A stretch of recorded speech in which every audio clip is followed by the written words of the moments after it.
Hello students, BA part 2 honours part 2 के आपके Indian political system के पेपर में मैं doctor Nidhi Yadav, associate professor SBC government college Ajmer, political science department से। बच्चों, लास्ट क्लास में हमने राज्य के नीति निर्देशक तत्वों पर चर्चा प्रारंभ की थी। उसके अगले पार्ट में आज हम उसी टॉपिक को आगे बढ़ाते हुए, जैसा कि आपको मैंने पिछली क्लास में बताया था कि हमारे संविधान की एक अन्य विशेषता directive principle of state policy है और विश्व के अन्य देशों में आयरलैंड के अलावा सिर्फ भारत ही ऐसा देश है जहाँ पे इस प्रकार की व्यवस्था की गई है। और इसका कारण ये था कि हमारी जो संविधान निर्मात्री सभा थी, उनका लक्ष्य भारत में एक लोक कल्याणकारी राज्य की स्थापना करना था। इसलिए उन्होंने नीति निर्देशक तत्वों में ऐसी बातों को शामिल किया जिसको अगर वास्तविक रूप में अगर कार्य रूप में परिणित किया जाएगा या उसका क्रियान्वयन तरीके से किया जाएगा इन पॉलिसीज़ का, तो वास्तव में भारत में एक लोक कल्याणकारी राज्य की स्थापना हो सकेगी। जैसा कि मैंने आपको पूर्व में बताया कि संविधान के भाग 4 38 से लेके 51 तक राज्य के नीति निर्देशक तत्वों का वर्णन किया गया है और अध्ययन की सुविधा के लिए इनको प्रमुख 4-5 भागों में कैटेगराइज भी किया गया है, 5 भागों में। आज पहला पॉइंट जो हम देखेंगे, जो पहला एस्पेक्ट हम देख रहे हैं कि जो नीति निर्देशक तत्व हैं, इनको किस रूप में बांटा गया है। सबसे पहली बात जब हमने अभी आपको बताई कि भारत के संविधान निर्माता का उद्देश्य भारत में एक लोक कल्याणकारी राज्य की स्थापना करना था और इसलिए जितने भी हमारे नीति निर्देशक तत्वों में अधिकांश आर्थिक सुरक्षा और आर्थिक न्याय के संबंध में है। जहाँ पे आर्थिक सुरक्षा संबंधी जो नीति निर्देशक तत्व हैं, उनमें संविधान के द्वारा यह बताया गया है, यह इन तत्वों को शामिल किया गया है। क्योंकि राज्य को दिए गए निर्देश हैं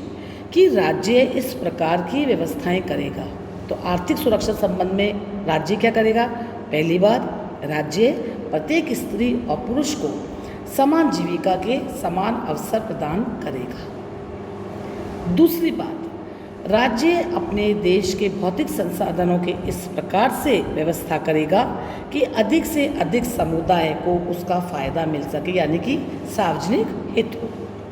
तीसरी बात, राज्य इस बात का भी ध्यान रखेगा कि उत्पादन के साधनों या जो संपूर्ण संपत्ति है, उसका इस प्रकार से विकेंद्रीकरण होना चाहिए कि समाज के सभी तबकों तक उसका फायदा पहुंच सके। साथ ही साथ नागरिकों के लिए, चाहे वो स्त्री हो या पुरुष, राज्य इस प्रकार की व्यवस्था करेगा कि उनको समान कार्य के लिए समान वेतन प्राप्त हो। साथ ही साथ स्त्रियों की या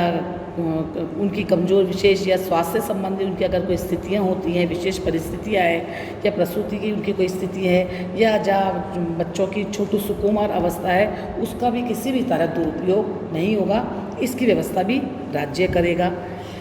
साथ ही साथ राज्य इस बात का भी प्रयास करेगा कि सभी नागरिकों को अपनी योग्यता के अनुसार रोजगार प्राप्त हो। साथ ही साथ समाज के जो वंचित वर्ग है, जो बुढ़ापे से ग्रस्त है, जो बीमार हैं, जिन्हें अंगहीनता है, उनको इस प्रकार की योजनाएं बनाई जाएंगी उनके वेलफेयर के लिए, उनके अपलिफ्टमेंट्स के लिए, कि उनको सार्वजनिक सहायता प्राप्त हो सके। साथ ही साथ राज्य का यह भी कर्तव्य होगा कि वह कुटीर उद्योगों को प्रोत्साहन दे, कृषि का संचालन करे, पशुपालन की अच्छी प्रणालियों को या जो भी दुधारू या पशुओं की नस्ल को सुधारने के लिए, उनके वध को रोकने के लिए प्रयास राज्य को करने होंगे। तो ये जो एक लंबी फहरिस्त अभी हमने आप लोगों को नीति निर्देशक तत्वों की बताई है, जो आर्थिक सुरक्षा संबंधी कैटेगरी के अंदर आती है। 42वें संवैधानिक संशोधन के द्वारा इसमें 2 निर्देशक तत्वों को और जोड़ा गया है, जिसके द्वारा ये व्यवस्था की गई कि समाज के कमज़ोर वर्गों के लिए निःशुल्क कानूनी सहायता की व्यवस्था भी राज्य करेगा। अगर कोई व्यक्ति, समाज का ऐसा कोई तबका या व्यक्ति है जिसकी आर्थिक असमर्थता है और वो अगर न्याय पाने से अगर वंचित हो रहा है, तो उसकी व्यवस्था राज्य इस प्रकार का एफर्ट करेगा कि उसको कोई ना कोई तरह की सहायता मिले। साथ ही साथ जो औद्योगिक संस्थान हैं, उनके प्रबंधन में कर्मचारियों की को भी भागीदार बनाया जाएगा। जब हम कहते हैं जन लोगों के पार्टिसिपेशन को बढ़ाने की बात यहाँ पर हो गई कि पब्लिक जो हमारे जो विभाग या संस्थान हैं वहाँ का उस प्रकार राज्य इस प्रकार से प्रबंधन करेगा कि राज्य के कर्मचारियों को भी उसमें भागीदारी बने। इसको पीपीओ मॉडल भी हम कहते हैं कि जब हम प्राइवेट सेक्टर में पब्लिक पार्टिसिपेशन को बढ़ावा देते हैं। साथ ही साथ 44वें संवैधानिक संशोधन के द्वारा भी इसमें कुछ चेंजेस किए गए हैं और कहा गया है कि राज्य न केवल व्यक्तियों की आय उनके सामाजिक स्तर को सुधारेगा बल्कि भेदभाव को कम से कम करने का भी प्रयास करेगा। यानी कि समाज के जितने भी वर्ग हैं उनमें किसी भी आधार पर, चाहे उनके सामाजिक स्तर हो, सुविधाओं के स्तर पर, अवसर संबंधी, इनके बीच में कोई भी भेदभाव नहीं किया जाएगा। तो हम ये देखते हैं कि आर्थिक सुधारों से संबंधित जो भी नीति निर्देशक तत्व है इसके द्वारा राज्य को निर्देश दिया गया है कि वह इस प्रकार की व्यवस्थाएं करेगा कि व्यक्ति को ज़्यादा से ज़्यादा राज्य के द्वारा सुविधाएं मिले, उसके साथ में किसी भी प्रकार का भेदभाव ना हो। स्त्री पुरुषों, अपंग व्यक्ति, जो बुढ़ापे हैं या जो हम भी कहते हैं जो भी निःशक्त जन हैं या हम जो कहते हैं जो सोसाइटी के हमारे डिप्राइव्ड सेक्शन है उनको सभी प्रकार की सुरक्षाएं मिलनी चाहिए। उनको राज्य के द्वारा जो भी उनके बेनिफिशियरी जो भी योजनाएं चलाई जा रही हैं उनका फ़ायदा उन तक पहुंचना चाहिए। ऐसा एफर्ट राज्य के द्वारा किया जाएगा, ऐसे निर्देश संविधान के द्वारा राज्यों को दिए गए हैं। सेकंड जो कैटेगरी है वो है सामाजिक हित संबंधी निर्देशक तत्व कि सोसाइटी या उनके लोगों के जीवन स्तर को सुधारने के लिए, उनके स्वास्थ्य को सुधारने के लिए राज्य के द्वारा प्रयोग किए जाएंगे। यहाँ पर वह मादक द्रव्यों और अन्य पदार्थों के सेवन पर भी प्रतिबंध लगाने की व्यवस्था करेगा। साथ ही साथ जो समाज के बहुत दुर्बल अंग हैं, अनुसूचित जाति जनजातियों के, उनकी शिक्षा या उनके आर्थिक उपार्जन संबंधी विशेष उन्नति करेगा और उनके शोषण से भी उनकी रक्षा करेगा।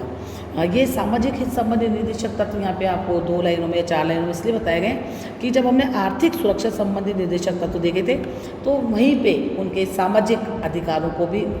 की व्यवस्था भी सुरक्षित कर दिया गया था और समाज में किसी भी प्रकार का भेदभाव न हो, ये आर्थिक सुरक्षा संबंधी निर्देशक तत्वों में बता दिया गया था। तीसरी जो कैटेगरी है वह है न्याय, शिक्षा और प्रजातंत्र संबंधी। न्याय के संबंध में अगर हम देखें कि सभी नागरिकों को सुगम और सुलभ न्याय की व्यवस्था प्राप्त होगी।